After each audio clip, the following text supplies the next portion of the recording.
بارک اللہ فیکم۔ بلا تاخیر دعوت خطاب دیتا ہوں مفتی جماعت فضیلت الشیخ عبدالستار حماد صاحب حفظہ اللہ تعالی، فلیتفضل مشکورا و ماجورا۔ السلام علیکم ورحمۃ اللہ وبرکاتہ۔ الحمد للہ وحدہ والصلاة والسلام علی من لا نبی بعدہ۔ قابل صد احترام علماء کرام، میرے مخاطب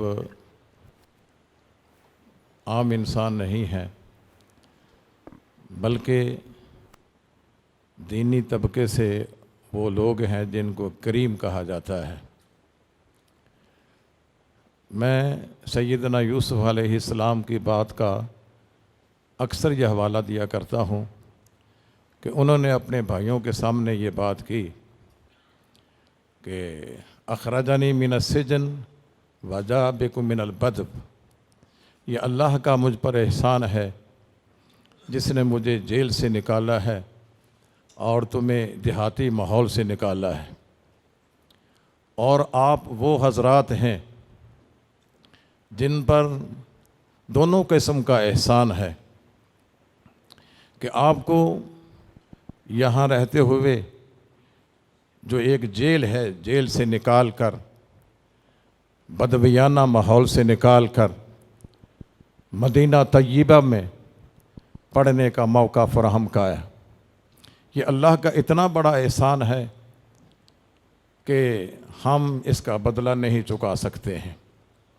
میں اس سلسلہ میں آپ حضرات سے ایک ہی بات کرنا چاہتا ہوں، وہ یہ ہے کہ آپ نے اعلیٰ یونیورسٹیوں میں تعلیم حاصل کی ہے۔ باتیں اس مجلس میں کئی قسم کی گئی ہیں، ان میں سے ایک تھی ارشاد اور افتاء کی۔ میرا اس شعبے سے تقریباً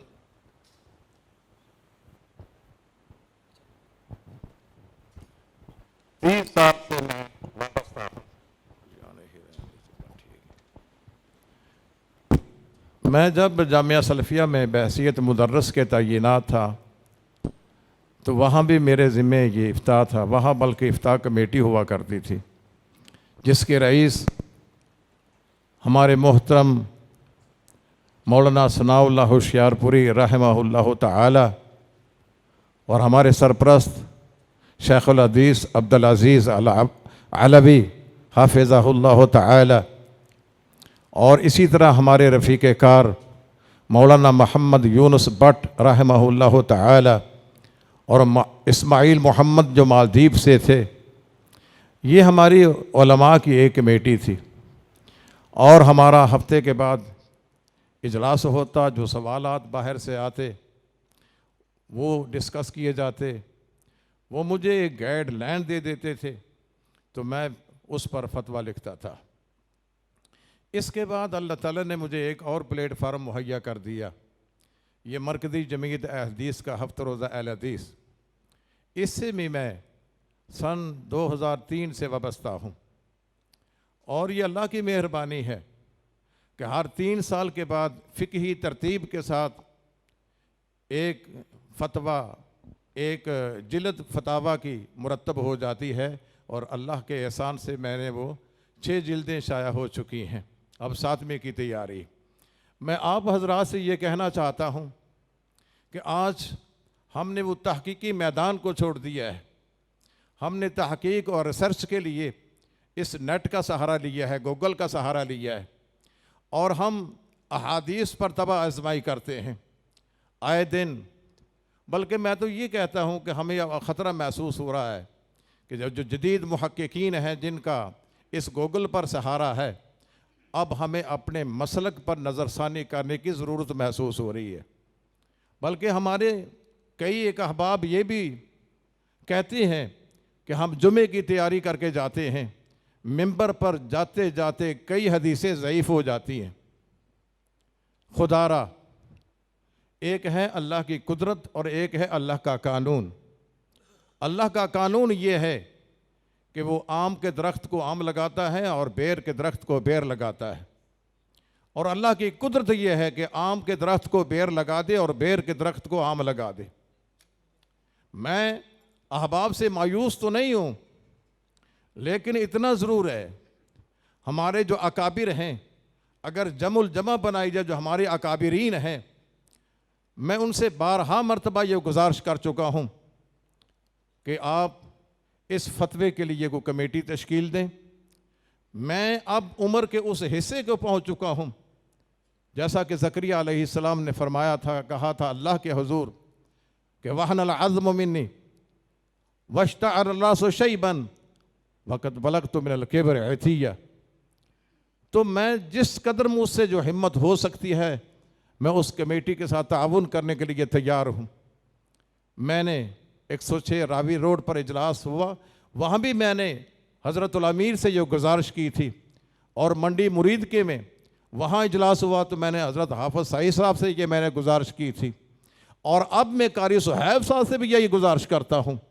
مایوس نہیں ہوں، اللہ تعالیٰ کی رحمت سے مایوس ہونا کفر ہے، میں ان سے بھی یہی کہتا ہوں۔ اور یہ فورم، یہ کریم، یہ مکھن ہمارے سامنے موجود ہے، ان حضرات سے کام لیا جائے، کوئی کمیٹی تشکیل دی جائے۔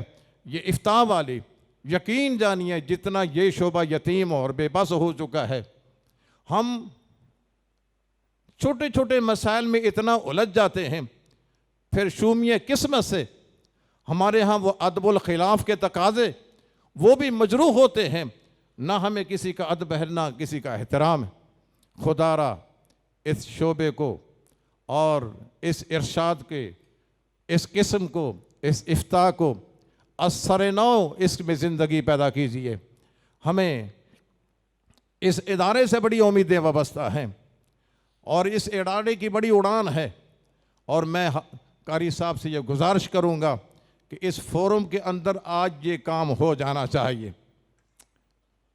اللہ تبارک و تعالیٰ کے لیے کوئی مشکل ہی نہیں ہے۔ میں صرف ایک ہی بات آپ سے کہتا ہوں کہ اس امت کی رہنمائی کے لیے اللہ نے آپ کا انتخاب کیا ہے، اور آپ پر بڑے احسانات ہیں۔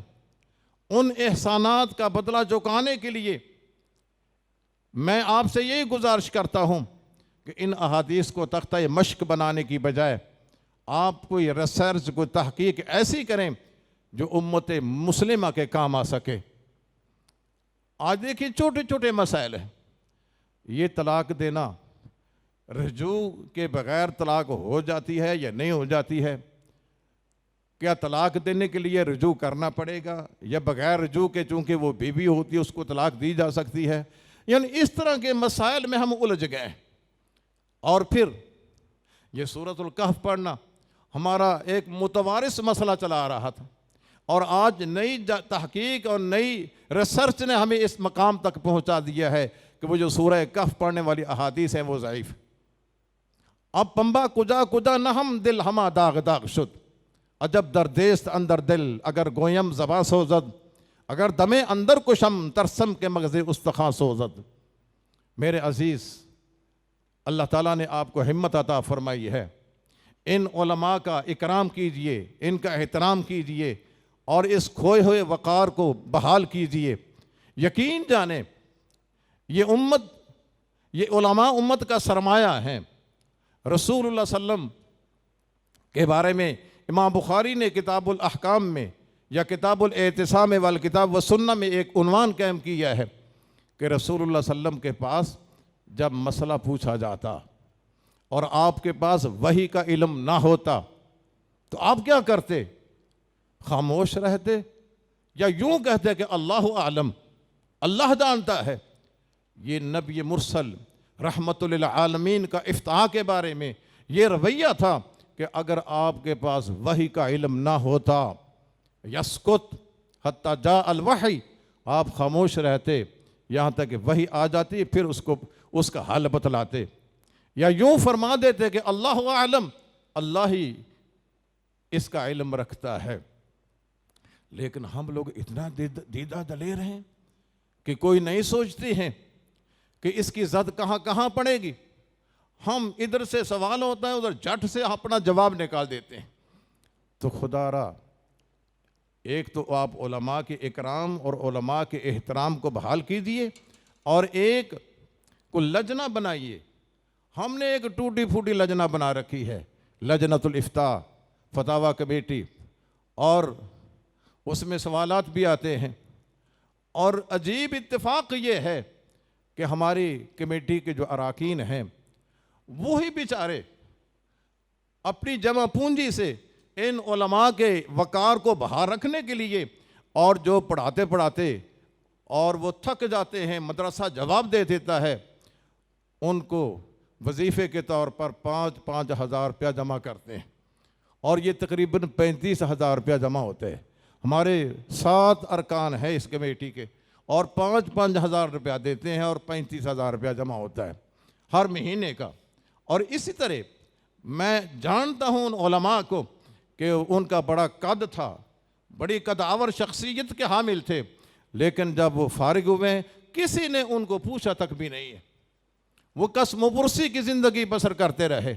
ہماری یہ خواہش ہے کہ ان علماء کے وقار کو بھی بحال کیا جائے، جو علماء دن اور رات کر کے رسول اللہ صلی اللہ علیہ وسلم کے اس پیغام کو امت تک پہنچانے کے لیے پوری توانائیاں صرف کرتے ہیں۔ اور ایک یہ کہ یہ جو ہمارے ہاں ایک روش چل نکلی ہے، یہ فتویٰ بازی کی، فتوے چھوڑنے کی، ہم اس سے گریز کریں۔ ایک لجنہ، ایک کمیٹی اور ایک فورم ہونا چاہیے، اس میں آپ کسی مسجد کے امام ہیں، مسجد میں بیٹھ کر آپ لوگوں کے مسائل چھوٹے موٹے جو ہوتے ہیں وہ ان کو بتلاتے رہیں، لیکن جو ملی قسم کے، قومی قسم کے، جدید قسم کے مسائل ہیں وہ اس فورم پر چھوڑیے، اس کمیٹی پر چھوڑیے، اور یہ بیٹھ کر سر جوڑے اور اللہ کی توفیق سے اس کا کوئی حل نکال لیں۔ یہ میری دست بستہ گزارش ہے آپ سے۔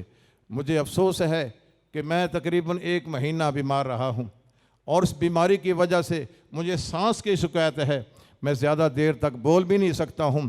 یہ ان کا اصرار تھا تو میں نے آپ کے سامنے یہ ٹوٹی پھوٹی سی گزارشات رکھ دی ہیں۔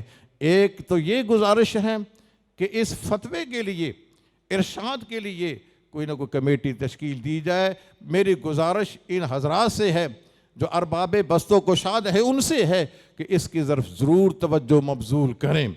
اور دوسرا میرا یہ ہے کہ ان علماء کے وقار کو، ان کے احترام کو، ان کی عزت کو، ان کے مقام کو اجاگر کیا جائے۔ اور اگر کوئی استاد کہ یہ ہماری تنخواہیں ہیں کیا ہیں، ہم ان کو کہتے ہیں جی للہیت پیدا کریں، اسی پر صبر کریں، وہ بیچارے صبر تو کرتے ہیں، اس کے باوجود دیر رات وہ ایک کیے ہوئے ہیں، لیکن جب نیمبو کی طرح ان کو نچوڑ لیا جاتا ہے پھر ان کا کوئی پرسان حال نہیں ہوتا ہے۔ اس کی طرف بھی آپ توجہ دیں۔ اللہ تبارک و تعالی ہمیں عمل کی توفیق عطا فرمائے۔ وَأَقُولُ قَوْلِي هَذَا وَآخِرُ دَعْوَانَا الْحَمْدُ لِلَّهِ رَبِّ الْعَالَمِينَ۔